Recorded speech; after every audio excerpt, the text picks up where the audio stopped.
Alright, good morning. I'll call this meeting of the Lake County E911 Authority to order. It is 9:59 in the morning on September 5th, 2025. Does anyone have any changes to the agenda? No, I just have a question. Did we miss the deadline to get those other two items on the agenda? No, we can add those right now.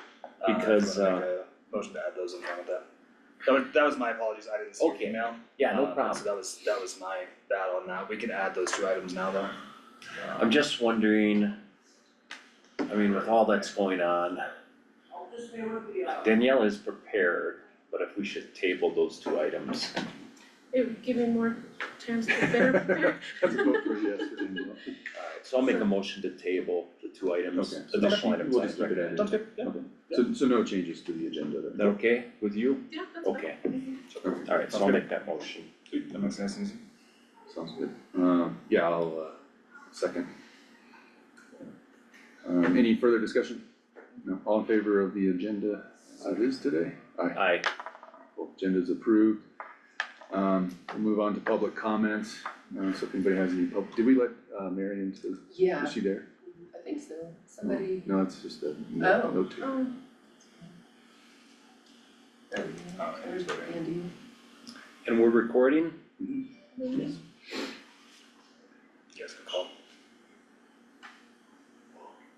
Hey Andy, good morning.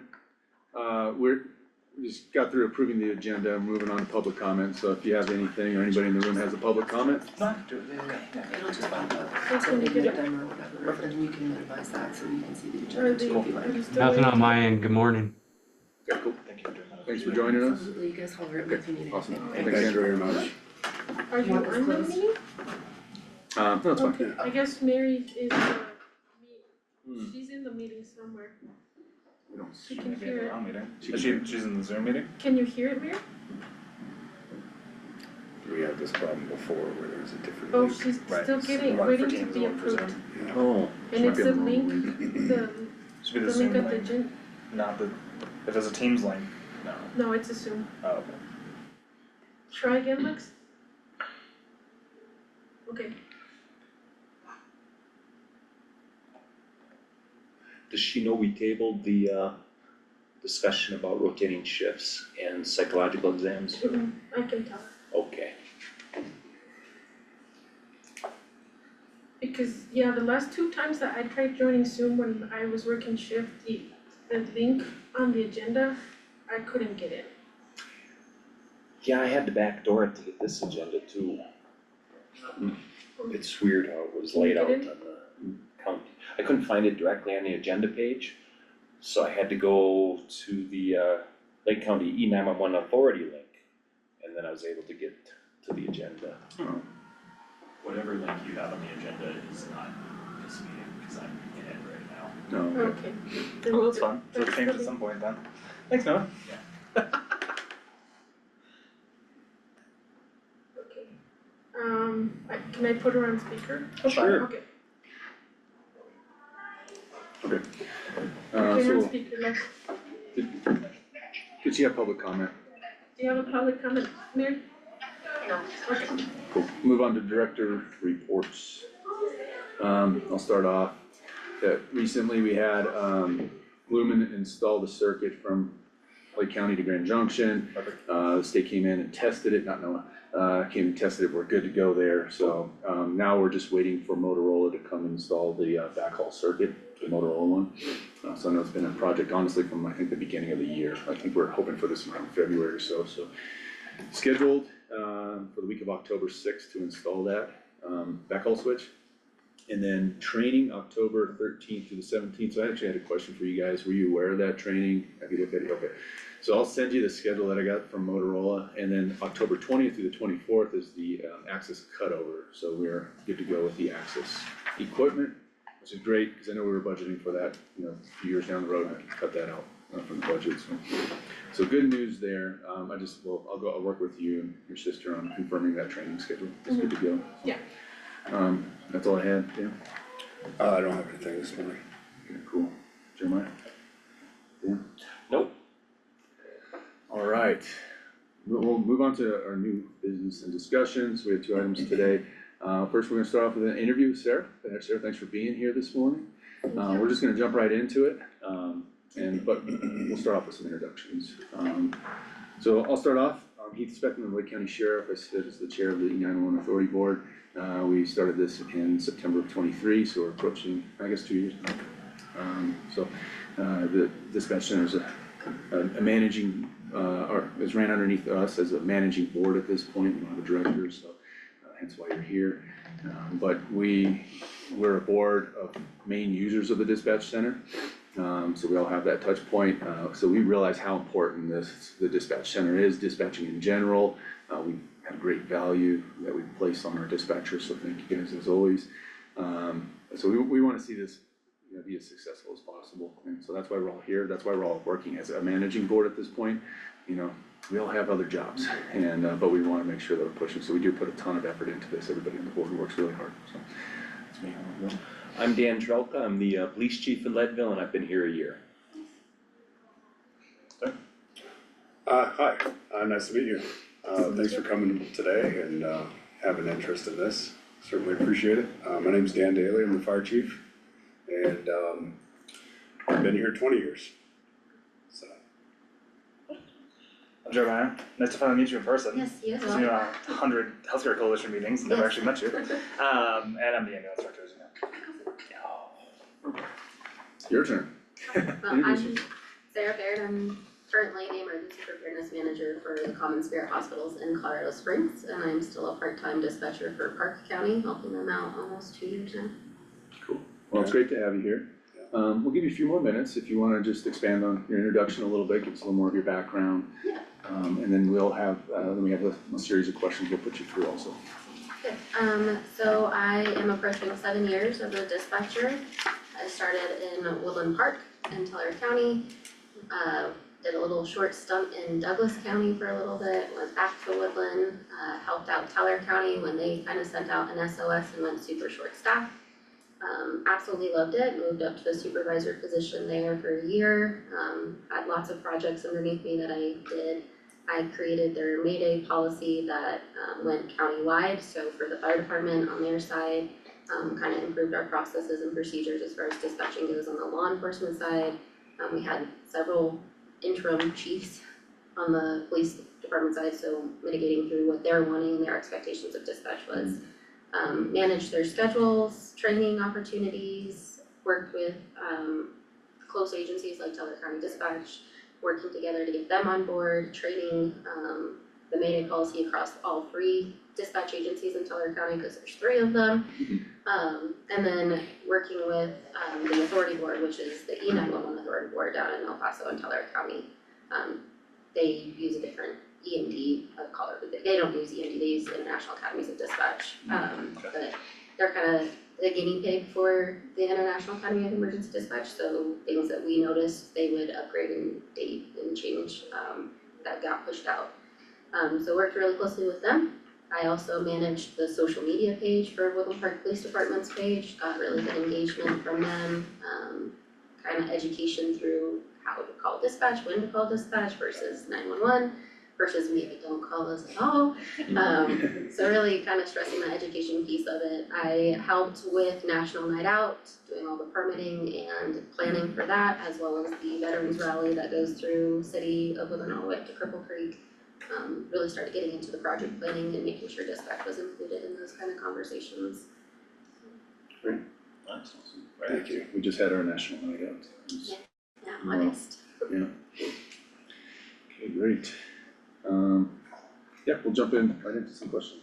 All right, Sarah, please describe your leadership experience in a public safety answering point, PSAP, and how you ensure consistent emergency communication services. Yeah, so my leadership style is always people first. So I think you have to lead by example, making sure that you've got clear communication with your team. You've got to build that trust with them. I think team bonding is essential in a dispatch center, especially a small one. You have to be able to trust your partner and your coworkers to cover.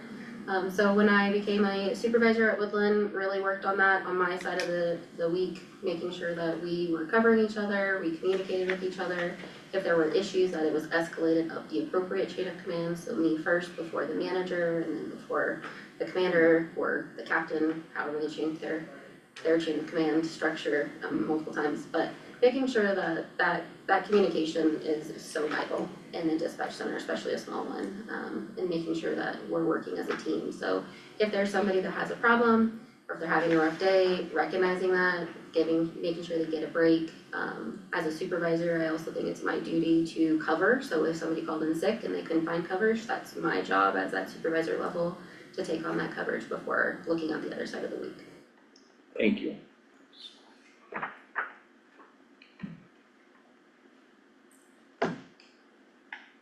Take the next one. So how do you handle personnel management, including hiring, training, and addressing performance issues? Yeah, so I am a big advocate for training. I think you have to have a strong training program, and depending on the agency, it looks very different, right? Some could be 3 months, some could be 6 months. I've been through several different trainings as well as learning on the fly. And so I think being able to have a strong program management that documents that training, that shows the trainee the types of calls that they've completed, kind of gives them that great overview, knows where they're at in their training process. It's really dependent on the agency itself, right? So I believe the 3 phases before you go into a shadow phase where you're kind of running the room by yourself. If there's somebody that's having a problem in training, that it's documented, and if it's the trainer versus trainee, I always believe in giving them a second chance. Not everybody gels well. A trainer and trainee don't always get along, and so I think changing the trainers first to see if that helps improve their performance is important. But documentation is huge, right? So if the trainee says, oh, I never learned that, but you documented it, you can say, no, here it is.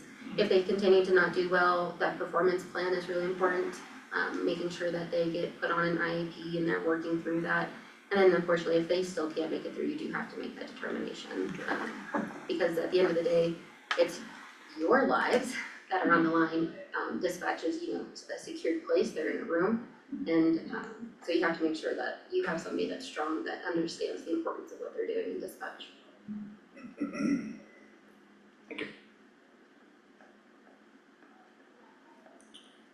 So what is your experience with modern emergency communication systems, including the next gen 911 and CAD? Yeah, so I've never worked with Next Gen 911. I have worked with several different CAD platforms. Central Square, New World, TAC-10 is what Park County currently uses. So I'm a quick learner. I think there's pros and cons to every CAD system though. It's kind of like a car. Everybody has their opinions on it. But I think it's easy to learn.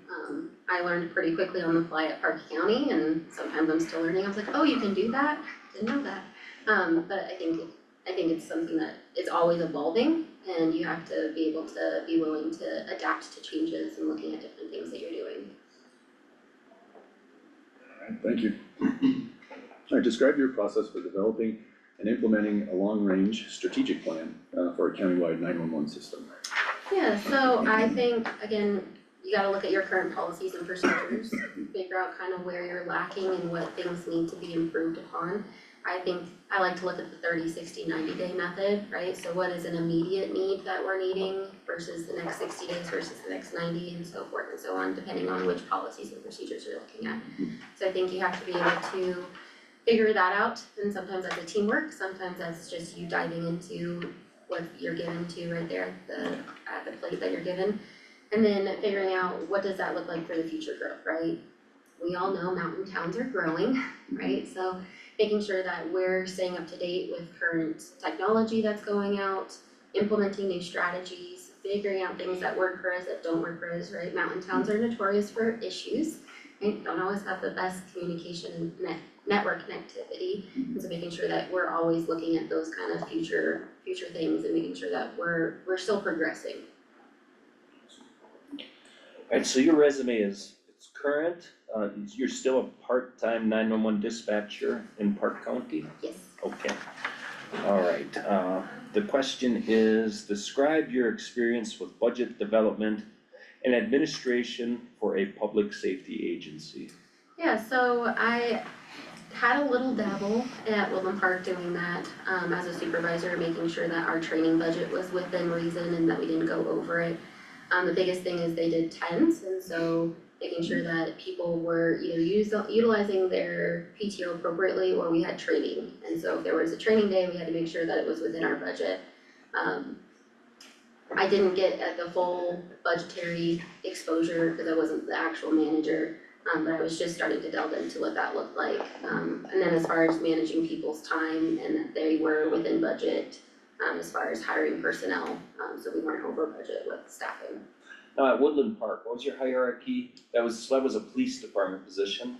It was assistant dispatch supervisor and we managed all three, fire, law, and medical. Okay, how many individuals did you supervise? So I split the week, so technically if the other supervisor was off, we had 8 total, but my side of the week was 3. Gotcha, thank you. How do you ensure compliance with federal, state, and local laws, as well as professional standards governing PSAP operations? Yeah, so again, goes back to policies and procedures, making sure that those are updated and accurate. We know laws change, and so when those come out, you have to then educate and train to them, making sure that our policies and procedures and SOPs are updated to that standard, but you have to educate it, because if you don't tell anybody about it, they don't know, and you can't fix it or correct it when things are being changed, so.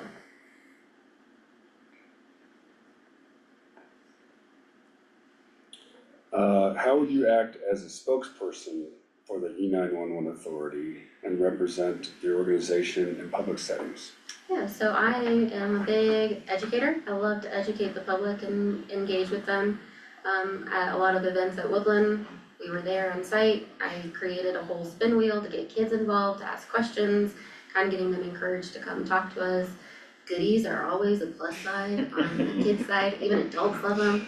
But really kind of educating that public awareness and getting them involved. I think being an advocate for 911 is huge.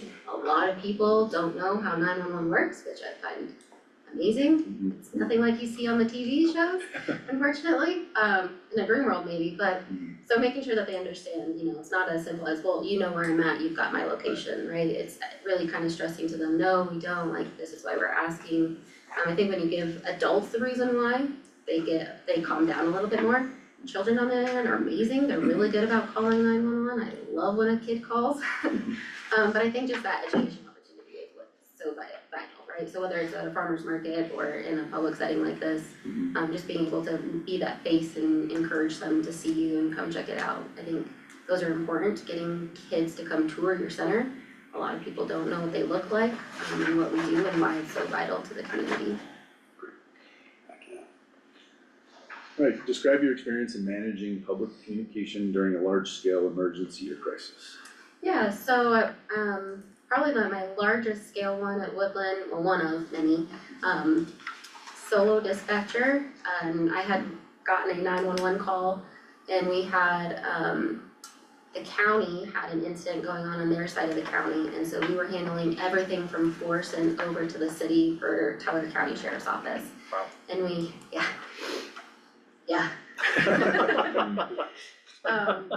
And so we ended up I got a 911 call for a house fire, and I had just happened to remember that this address was a county address, but we had just dealt with her recently, and her driveway was long and narrow, and it was a structure fire.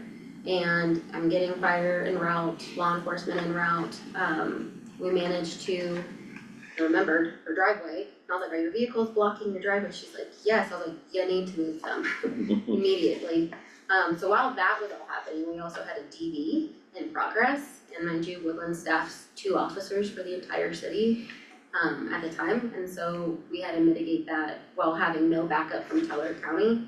On top of, I love the juvenile complaint, right? The little things that, kind of add up, but this was all within 30 minutes of each other. So not only did I have to get additional fire resources coming from Green Mountain Falls and Divide, we also had to get law enforcement on scene to help with the structure fire, as well as then mitigate the DV and making sure that happened, recalling resources from Green Mountain Falls, which if you've ever dealt with Green Mountain Falls, sometimes it's a hit or miss if they're on or not. And then just working with our state partner, our trooper in the area was phenomenal and backed us up a lot. So, had to prioritize, I know what got dispatched out first, but making sure that we, life over limb, kinda highest priority came in. Yeah, that sounds like stuff we've dealt with before. Sure does. Alright, Sarah, what is your approach to resolving interagency issues and acting as a facilitator among different public safety stakeholders?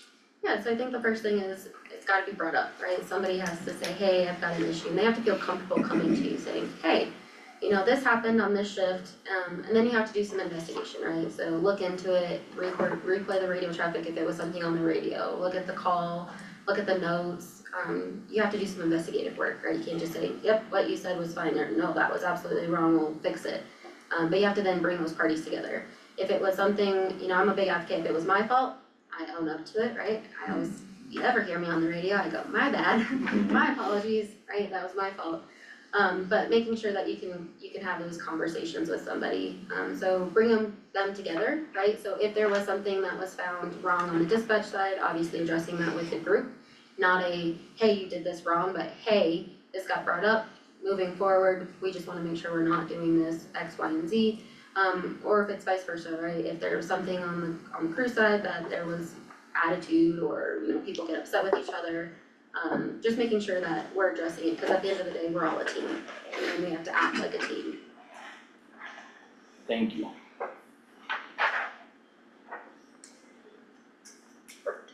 And then tell us about a time, as you just mentioned, when you made a mistake, when a mistake was made, not when you made a mistake, when a mistake was made in the dispatch center, how did you handle it and what did you do to prevent it from happening again?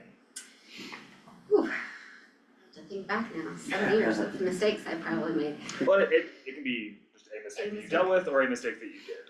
Okay,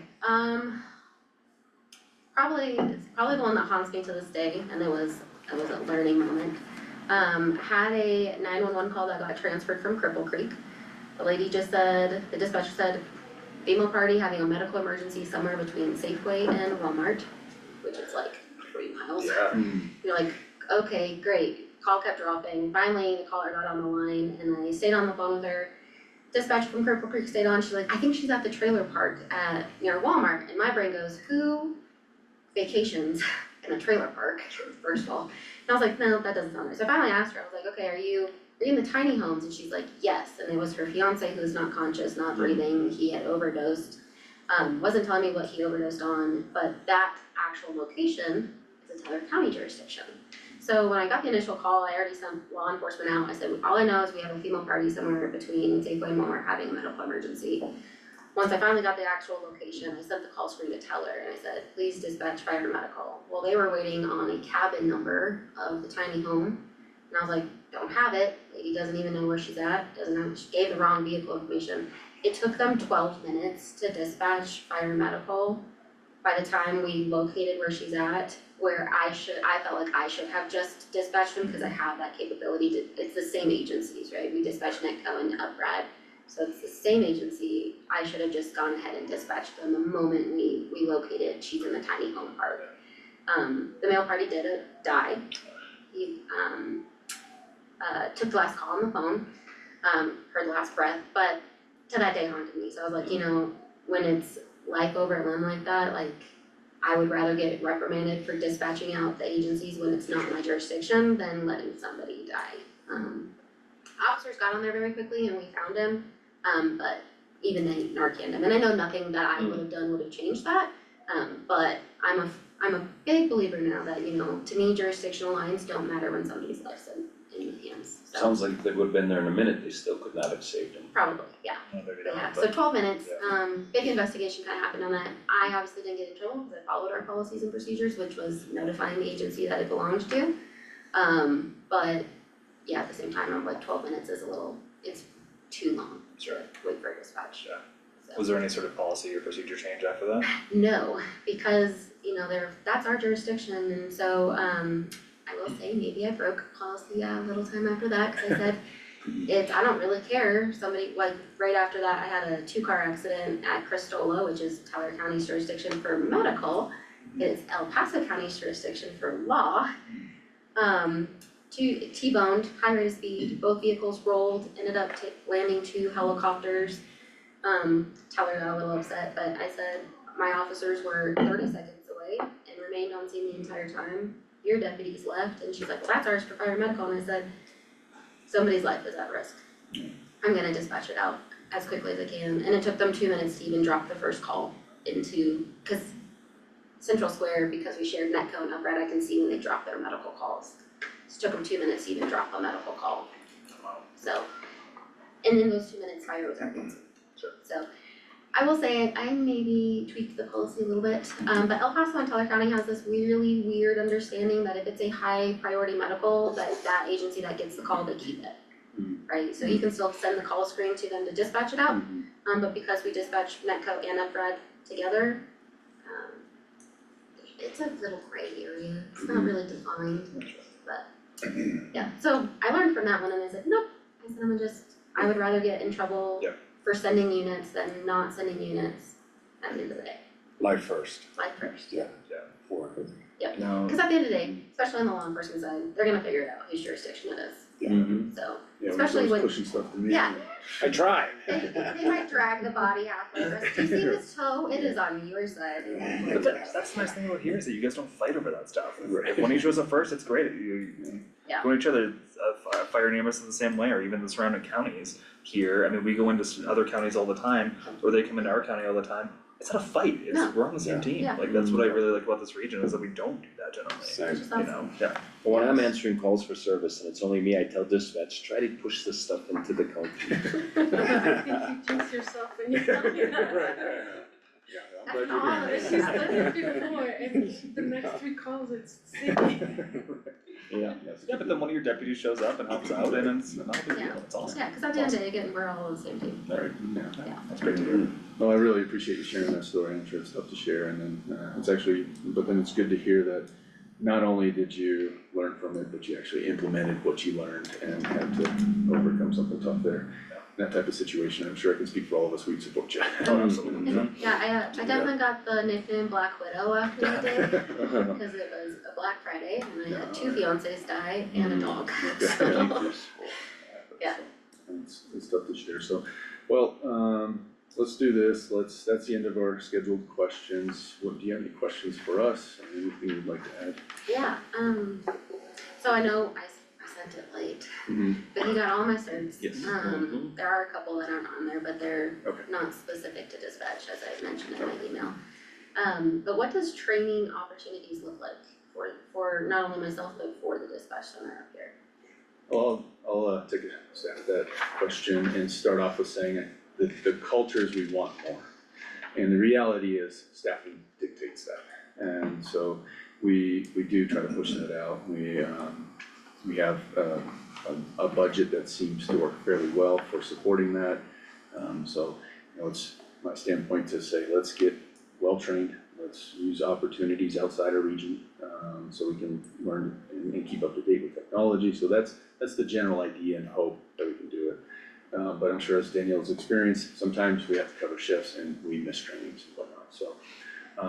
And also to speak to some more personal experience, I was a trooper with the Colorado State Patrol. When I walked in here, I could not believe the training opportunities that were presented to all the employees. And at the time, dispatch was underneath the sheriff's office. And I feel like that's maintained. And so, and I do hope to grow it. I think training is a huge priority, as you mentioned too.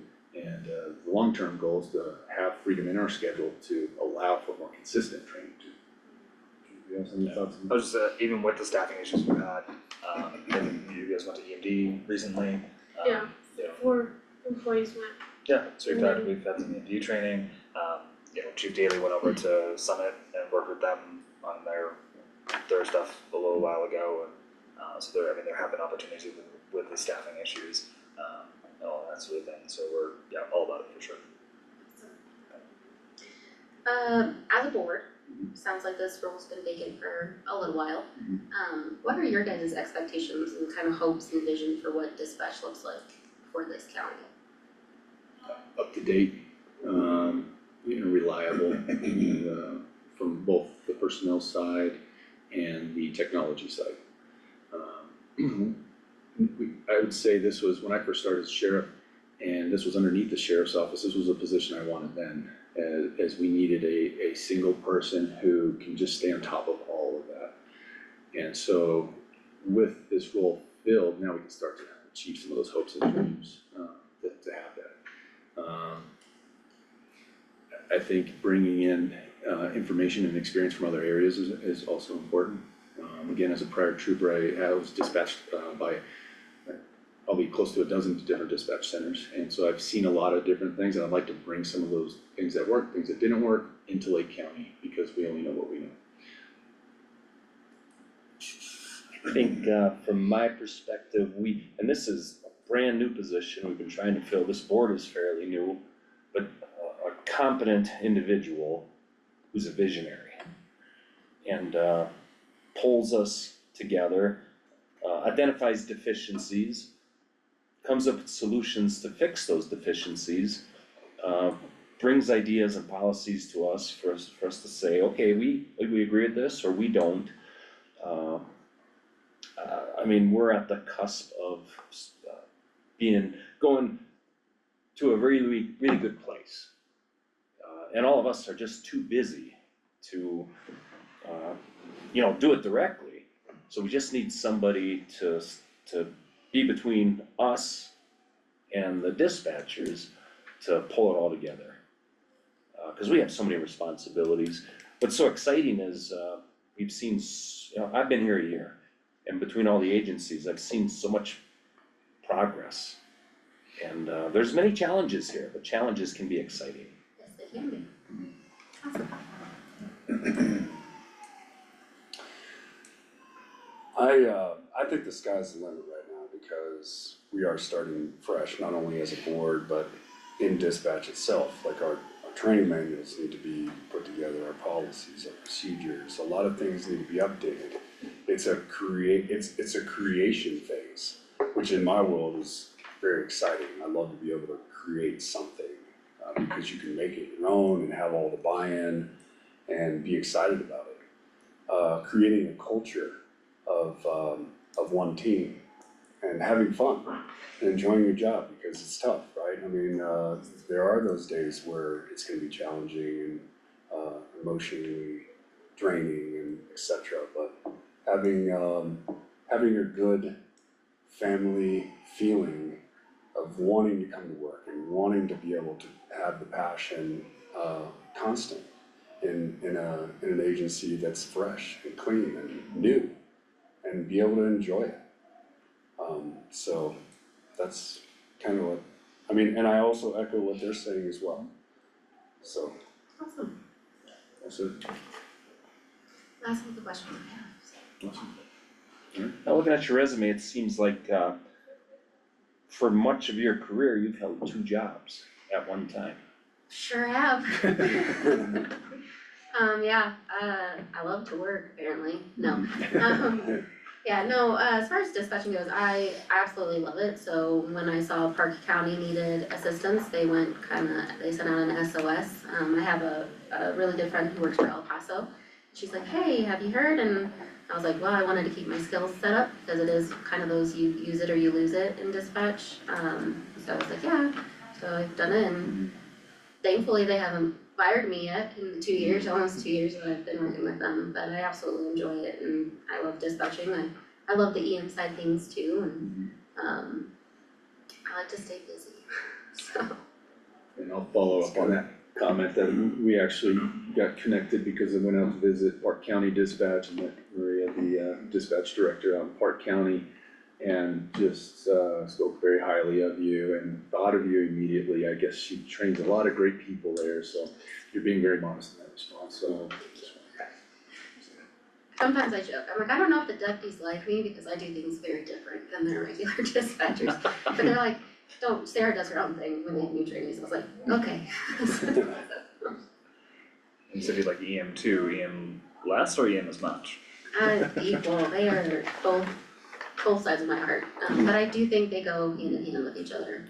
I think in every organization, EM plays a role, right? You have to have somebody that's a training officer, right? Well, what do? They're preparing, right? So to me, EM and 911 and first responders all kinda, they blend very well. that's all we have, unless you guys have any other. Nope. Okay, Should be good. well, thank you very much. We're gonna move on to our next agenda item. Sarah, you're welcome to stay and join, and we're gonna do a little preliminary budget presentation, so I'd be happy to have you stick around for that. Same for you, Danielle, and Mary still listening in. Mary? Yes, it's okay. So, Can you put it up where you're at?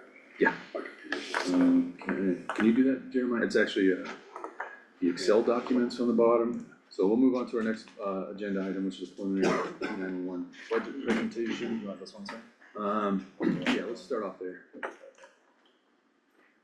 So just for some general information for everybody, we do follow the same, budget year as the county, which is the calendar year. The county is required to, approve the budget by December 15th. And we are trying to stay ahead of that, so we as a board can make these Thanks for preliminary coming, Noah. budgets, so you know, So you know, have our budget approved prior to the county, so we can give these numbers to the county to approve. So we're trying to stay ahead. just to add to that, Sheriff, the preliminaries due by October 15th. Yeah, with, By right, and they want that presented to the board, so, we're doing a lot better this year with staying ahead of that. And, this will eventually roll into better practices year after year, and then also stay on top of audits and whatnot. So good practices in front of us, and getting this in front of everybody now is helpful, so. We also do a balanced budget, just like the county, where expenditures do not exceed our available resources, and that's what's presented here in front of us. And I'll note a couple more general items here. First is we have talked a little bit about going through the process with the PUC to increase our emergency telephone charges beyond the maximum amount set. For the group's knowledge, I reached out back to Jackie. Do you know Jackie? So Jackie offered a certain scope of work for us to help us out, mainly like with IGAs, and then I asked her to add into her scope of work, helping us with working with the PUC to increase that amount. So it's still, for all the user agencies that pay into this, I just wanna let everybody know we're still working on that, and we're asking for help to assist us so we can increase that amount. What's presented here today is our projections without increasing that, just for everybody's awareness. So this, the format that's in front of you, actually, do you mind clicking to revenue first? So the format that's in front of you is what the county's using, so we can just easily communicate with the county when we go to transfer whatever numbers that we decide on to the county. We're all speaking the same language, basically. So that's where this format is coming from, and it aligns up with the account codes that we use in the county to transfer funds for revenue and expenses. So what we're looking at here is basically what we did in our projection, 5-year lookout last year. So last year we presented a good lookout for 5 years, and we plugged in our 2026 numbers as our preliminary numbers. So this is the opportunity to start discussing what that looks like, if we wanna maintain that, and also be aware of what changes in the future could happen. So so again, we have a balanced budget, so our revenues match our expenditures, and our revenues come from the emergency telephone charge and from the intergovernmental agreement payments. So what was projected for an expense and our revenue was the 1.1 million you see on the far right. And it's split up by the emergency telephone charge prediction of 232,000 with a 930 left as a split between the agencies. One thing I do wanna note on here is by the time we close out Q3, with the vacancy savings that we have, and we do maintain a fund balance with the E911 authority, which is different than other county departments, is that we maintain that fund balance. So the money's not spent this year will go towards the fund balance. Last year, we dedicated some of those funds to lower the intergovernmental agreement payments.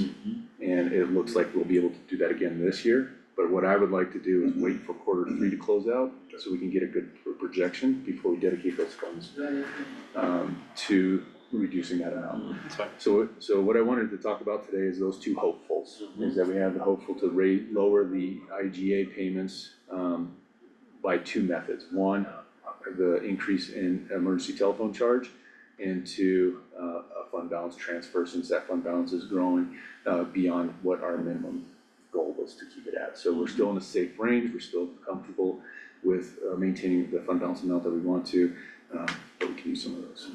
Any thoughts or questions on the revenue? No. Again, because of the preliminary rules that we need to follow, we're gonna go ahead and just insert this as is today into the preliminary numbers. But yes, Andy, Hey Heath, do you know kind of a ballpark percentage of what percentage under budget you are in relation to salaries and wages? I don't have that projection today. So I didn't come armed with that. The numbers that we do have that we'll go over here in a second were from given to us by the county at an unknown date. They appear early on. So just don't have the information that I want to do that. If there's a request for that number sooner than later, I can work on getting that for you. But what I was hoping for is to let Q3 end and then dive into that. Yeah, I think it's fine to wait till Q3. I was just curious of what the discrepancy was there. Okay, yeah, it's gonna be mainly our vacancies in the positions that we were trying to fill in 2025. So that's our biggest expense, and not having many of those positions filled or hired later in the year is gonna be the main cause of that. Yeah, for sure, that makes sense. Thank you. You're welcome. Alright, if there's no other thoughts on revenue, these different tabs on the bottom, again, from the county, and if it applies to a department of the county, then we fill it out. We don't have any grants, so we can go to expenses next. So we can go down the line here. This, we've made a request to the county to expand what they give us, so there's a little bit of a downfall in this, and there's another form we can pull up to help answer some of the questions. But as we've gone through this, the biggest question that popped up for us was, if you look at the columns to the far right, we have the 26 budget, which we, numbers from last year. One slot to the left, we have our 2025 activity. This is what we can use for projections for the end of the year. However, when I asked the county when did they pull these numbers, I didn't get a solid date. They appear to be from earlier in the year, so they're not giving us good outlook. And then there's also a request to add a column for what the 2025 budget was, so we can compare that. We do have those numbers, it's just not on the sheet. And then there's the historic numbers that we have behind that. That was gonna be my question, is these numbers look low, so I was just. Yes, that's why I was like, okay, when you pull these in, we didn't get a good answer on that. Gotcha, okay. So, we can still dig for these. I didn't come prepared today with that. With that said, can you guys handle a sidebar conversation real quick? We don't have anybody right now managing this except for me. And who do I use? I use my finance person, Erica. So I do plan on just early heads up, talking to you guys about getting something approved where we essentially hire Erica to manage our finances right now, and she's doing that. So she's, essentially she's the one that entered these numbers for us. She's taking care of our invoices. Anytime the county gets anything, she's doing all the work right now, and I wanna make sure that she's paid for that. So that's a future conversation, that's how this is being managed, without a director or supervisor to handle all this. So from a management standpoint, we have somebody who can do it, helping us essentially for free at this time, so. But yeah, I think we can go down the list. Actually, it might be better just to say we're looking at this, you guys understand this form, this is what will be submitted to the county, but we can go back to our form that has the historic numbers, since this 2025 activity can give us a rough idea of where we're at, but it also isn't pointing directly to where, it's not a good really resource to use at this point in time of the year to say, oh, we're on track or not. Because these numbers are from earlier and we're almost done with Q3, so. Right. How do you guys feel about going to the other form? We can bounce back and forth too. Okay. So Jeremiah, if you don't mind pulling up the other Excel sheet. So this is what we used last year, and we're switching to the county platform, so there's some changeover happening there. This one's a little more detailed with how the payments could, how the payment could potentially look from a split standpoint. And, you know, we use the rolling 3-year average for call volume right now. And that's where these number projections came from. I like this better. Yeah, that's much easier to follow, maybe it's because it's what I'm familiar with. Yeah, I don't- Same on the city side. This breakout is just, it's interesting when they're breaking out salary and wages, hourly wages, it's kind of strange that they break it out, I guess. I'm not sure if we're used to the other one, or if Right. it's just, I do like the breakout better, but if it's gonna be easier to, especially if we're gonna use Erica, if it's gonna be easier for her to use the same format across the board, then we should probably just use the same format across the board. For sure, and we can, as long as the numbers line up, because we are copying and pasting numbers, so we're trying to avoid human element, error as much as possible, these numbers line up. Right. And for, you know, visibility wise or for understanding wise, we can use this. You know, keep exposing ourselves to the other one and maybe it'll all click for us eventually, but when it comes to their accounting and their account codes and how, because the county, we use the county to pay them. Right. And we use the county budgeting process to pay for the other expenses and to accept the payments from our different agencies. So it's important that we use theirs for the account coding and whatnot. But this does give us like basically the whole picture on one page. So it has the breakout of the payments in 26. Again, that payment amount, again, is if we can't get the ETC up and if our fund balance is somehow, which it shouldn't be. So it should be less than that. Maybe we shoot for a goal where it's similar to last year's payment. Yeah. But if we get ETC increases, then maybe we can even get it below last year's payment, is our goal.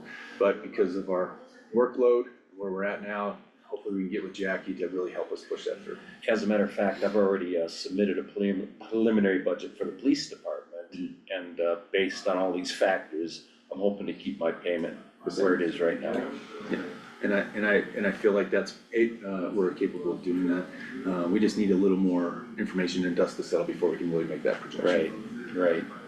So I'm playing it safe with those numbers, basically. And I'm so, saying is, now, I'm hoping for my 2026 number to be what it was in 2025. I think that's a good goal.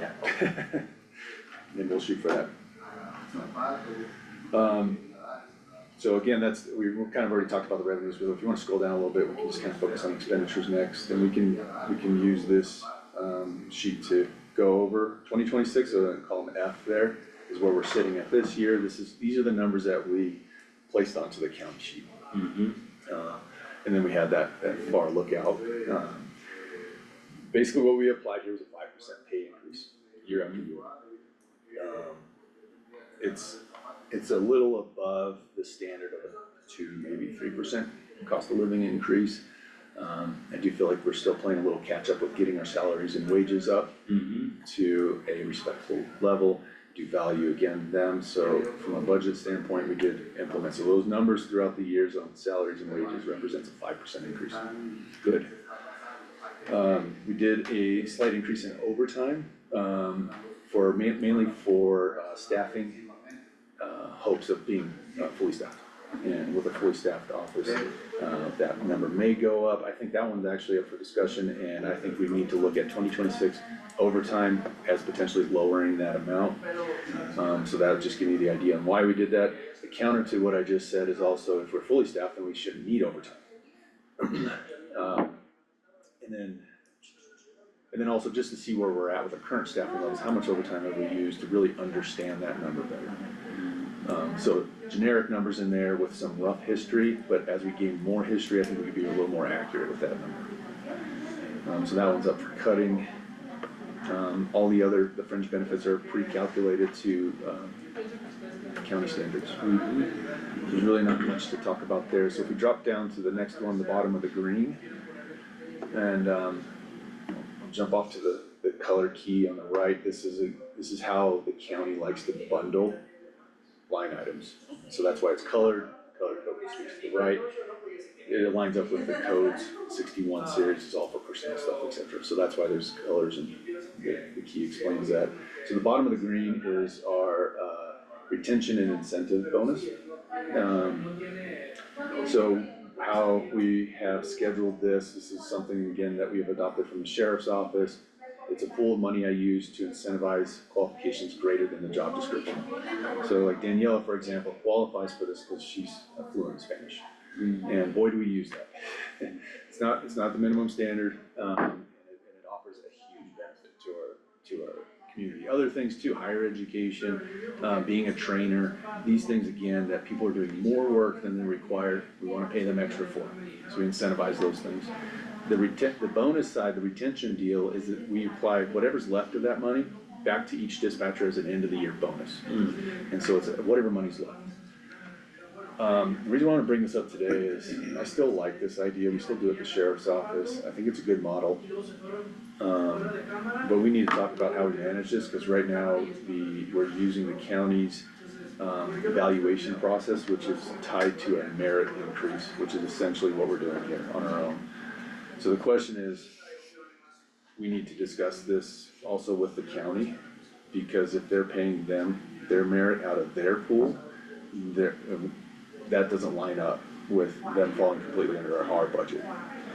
So I think So you're saying there's a separate county correct incentive pool? So that we were not using before, but now that it's tied to the evaluation process that the county is using. And the evaluation, depending on what you get a 1, 2, 3, or 4, whatever your rating is, that your supervisor gives you, you qualify for different pay increases, 1%, 2%, 3%, depending on where you're at. And that's just the county model. But since they're falling underneath the county's evaluation process, they're being exposed to that merit increase, which doesn't line up with our budget. So my thought is, Why are they falling under the county evaluation process? because we fall underneath county policies, and that's one of the areas we don't have a policy on, is we don't have an evaluation process, we don't have a policy on evaluation process. Our IGA says we fall underneath county policies for HR, financial stuff. Right, we're Certain contracted HR with programs. services, yes. Correct, right, and so that's just one of the services Yeah. that they offer. Okay. I mean, it is something that we can say, well, we'd rather use this model, and so it ties with our pool, but we have to develop that, we don't have that kind of. Sounds like a director. Well, and that's the biggest thing, is that since we haven't had that, it hasn't been done, I get that. Yeah. So I don't know, that's, I guess, part of the discussion. To me, I don't see how this is gonna work in the long run of using the county's merit pool of money to pay dispatchers that should be paid out of this. Yeah. But it shouldn't, and I mean, that entire process should be under us directly, not the county for that. Like, even though we contract with them for HR, we should be doing the evaluations, we should be doing that. Right. We haven't had that position. So And I will say, Can't we take their evaluations and make our decisions based on that evaluation to the percentage of what we want as a board for the employees? Sure. I think And that's just the best use way. their system? Right, and I think that's probably the best way to handle that, is to make sure the county understands that even if Daniela qualifies for 2% underneath the county model, that they're not paying that to you. Right. But that we then in turn pay you for according to our model. So if that sounds good to you guys, we can continue to keep that amount in there and roll with that, but use the county's evaluation process to help determine those pay increases. Yes. Yeah, so the city's doing a 2.5 COLA up to 2.5 merit for a 5%. And like what you're saying, Sheriff, I think that we're still continuing to try to work on getting those salary ranges up, and that's a pretty good percentage increase for this next year. I'd be in favor of that. Okay. Of the current budget. Yep. Alright. And I like the retention and the incentive. Yeah.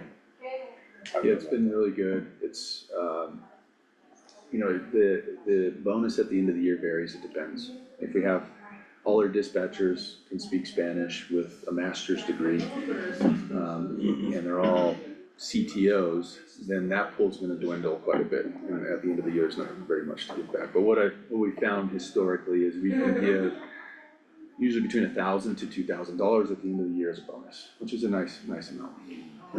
And well earned, so that's why that varies. The model we've used in the past too is it depends on how many months you've been employed here. So if you started your employment November 1st, you're gonna only qualify for 2 months worth versus the person who's been here for the entire year, because it's more of a thank you for your service.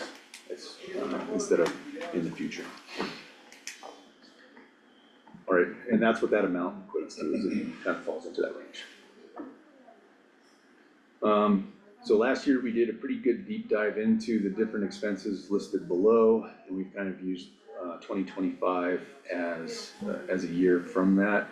Again, we'll do a deeper dive once Q3 closes out, and to really see if we're on track, off track, and make adjustments in 26. So the preliminary numbers again for 26, I feel pretty confident in, but I'm happy to go through each one of those items if anything is standing out to you guys as a major change that we need to adjust, but going off of good. Question about the professional services, do we have a contract and we knew that that's what our numbers were going to be based on that contract and the percentage increase annually? Is that what that? No, so we don't have that.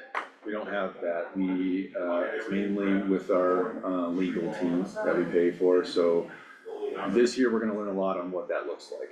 We just made based off of what the rate was and potentially how often we'd have to use our attorneys. That's where that figure came up with back in 24, so we kind of just built off of that.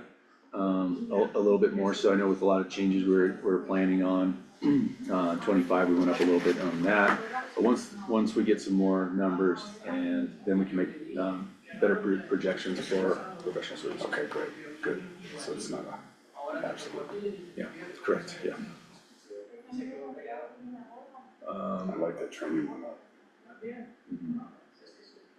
Yep, and I think we're a little ahead of that. Training did jump because we wanted to get everybody certified through EMD, and I know we're a little ahead of that, so we can look at that too. But I think this goes to Sarah's question that she had towards us is, that represents, our focus is we have increased that budget quite a bit, and the travel that requires it because we realize we have to move here to get training. With the overtime, that's just gonna be a discussion, or is that a discussion for now? But, if we're fully staffed, there'll be certain times during the week and during certain time frames that will go down to one dispatcher versus two. And that's where that cost won't happen because we will reduce staff. Yes. I mean, there's gonna be those times, obviously, where there's overtime being used. And I will say is another thought for everybody to have on the overtime spot was we should budget for the race series overtime or any other extra duty services in that column. So if we become, if we have greater capability to help out from an overtime standpoint, it would come from that, but our revenues would increase at that point to offset that amount, but we would have to account for that in overtime.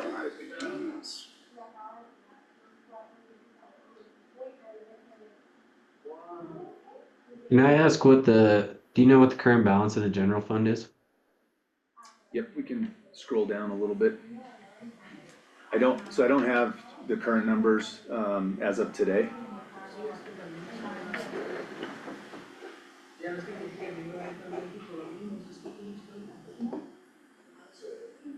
So at last projected, the 362 would be what we knew, or the 470? 470. The 470, okay. Yep. So we're looking more at the 470, 575, 97, Andy?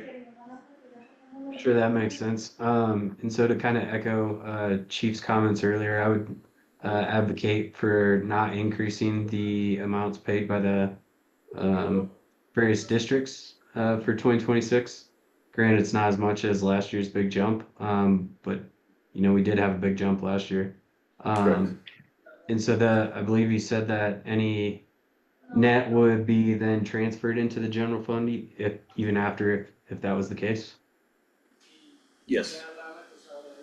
So Yes. I would, granted, my time here is coming to a close, but take it for what it's worth. I would encourage consideration of some language in the IGA where if the net profit exceeds an X percent of the gross revenue, not exceeds, but meets a certain percentage of it, that then that money could be returned back to the districts. So, you know, if for some reason we have a big budget surplus, that not only say would it, the fees for each agency not increase, but we could also possibly recoup some. Um, you know, from the hospital standpoint, it's great to see a healthy fund balance there. But if there's, you know, not huge expenses coming up, I personally would not like to see that continue to grow exponentially.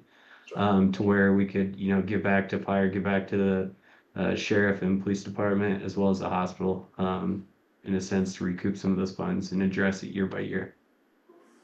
I agree. I think we all feel the same way, but I really like the idea of, putting that into the IGA, so I took a note on that. And when we continue our conversations with Jackie, that's one of the services that she can provide for us, is with her experiences on IGAs with authority boards. Opening the IGA back up and really dialing it in well for us, and we'll make sure that that is, part of the discussion. Appreciate it. Thank you. Yeah, thanks for that input.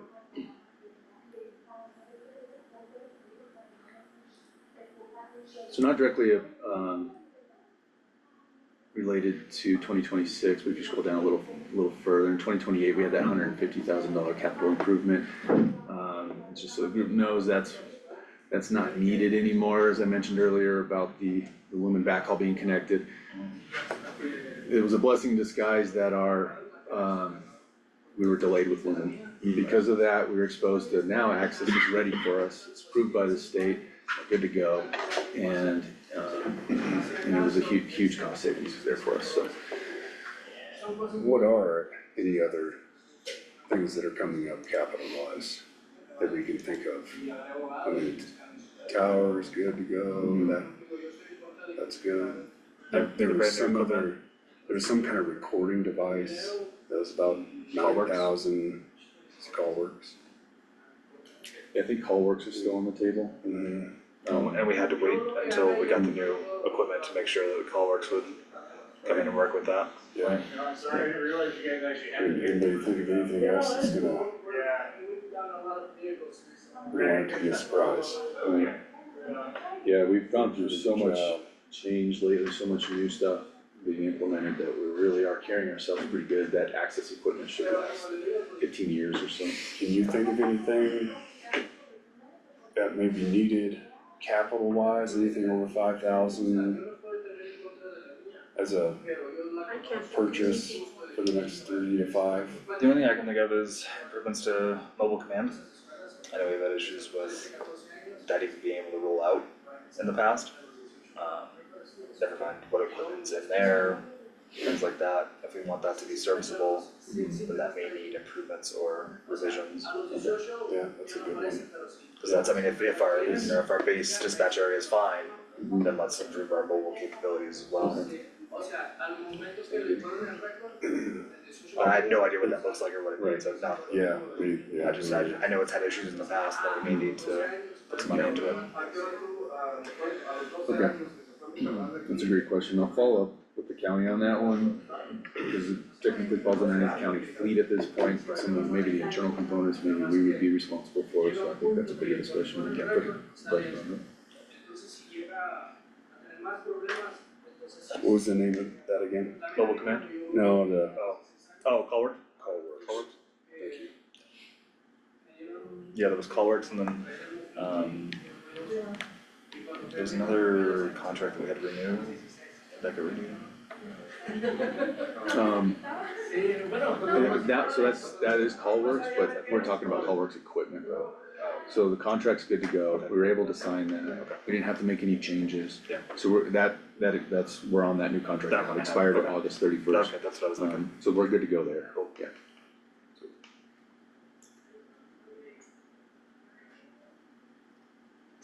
So good news, the equipment seems to be pretty good and updated and upgraded.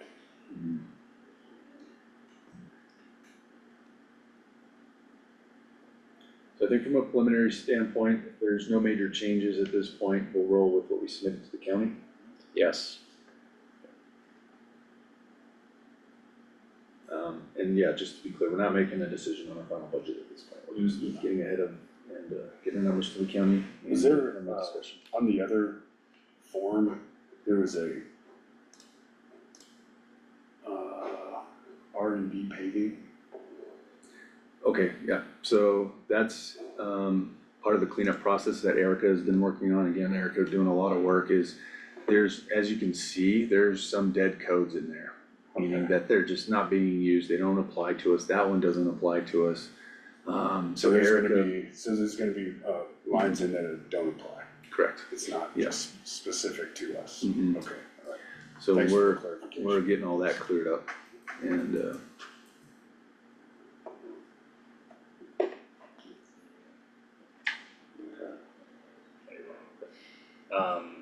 I guess the only other change would be to that professional services line to go into contract with Erica. yes, that's that would be a question that I need to follow up on, so I'm not really ready to talk about it today, because I don't know what that looks like. Sure. So I plan on following up with, to see if our employee lending agreement somehow works for that also, so we can, you know, if we are going to essentially hire her for this additional task, you know, to make sure that part of that work is under, you know, our supervision, right, make sure we're good to go there. So a lot of questions with that, but the best we can really offer Eric is a big old thank you for keeping. Yeah, Totally, yeah. I was just gonna say, can you extend our appreciation, Yeah. and hopefully we can take care of that.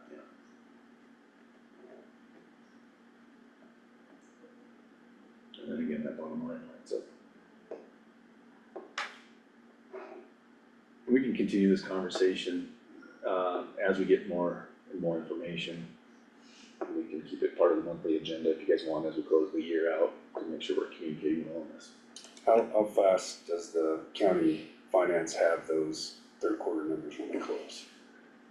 So I did ask that question. Okay. Yep, and it's pretty quick now, with the upgrades they've made to the system and their ability to use them, so it can be pretty quick, so what I told Erica is, let's try first week, maybe 2 weeks into October to grab final numbers for the first 3 quarters.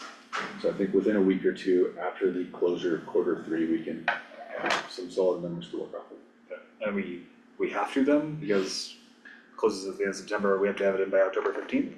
Preliminary is Well, October this 15th. is our October 15th preliminary Okay. numbers. Okay. That, That they're doesn't have to- moldable. Okay. Yes. That's good. So we'll make the adjustments to the preliminary that was submitted Okay. after. That's a lot easier, Yeah, okay. so we should be good. Okay.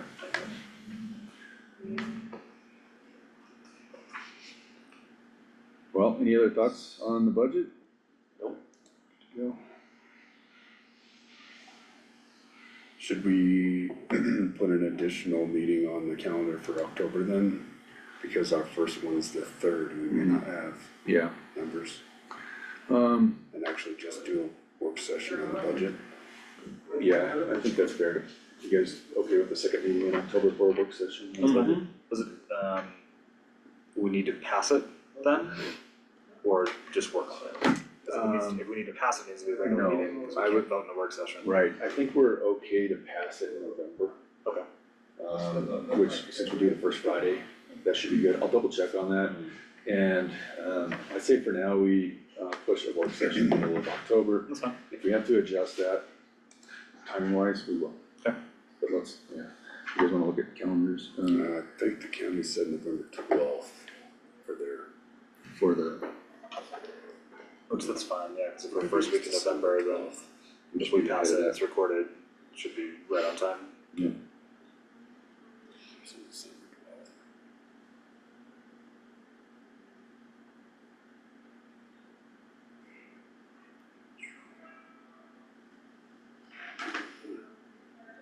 October 10th? Do another Friday? yeah, I think that should work. 3rd, 17th. We're getting the numbers by then.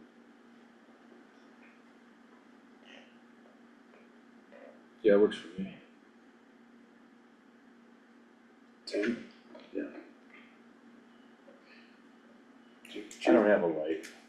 Yes, I know how to find you, so I'll just go get you. Cool, 10th at 10, At the work session, okay. work on schedule on that. Well, if there's no other thoughts or questions on the budget, we'll go ahead and adjourn the meeting. Our next regular meeting will be Friday, October 3rd. Same time, same place. Don't miss it. Guaranteed to be fun and exciting. Same bad time, same bad channel. Yep. Alright, I'll adjourn the meeting. It's 11:09 AM. Thanks, everyone. Thank you, guys. Thank you. You know how to close it out? I think you stop recording first, is what Sandra said. Good night.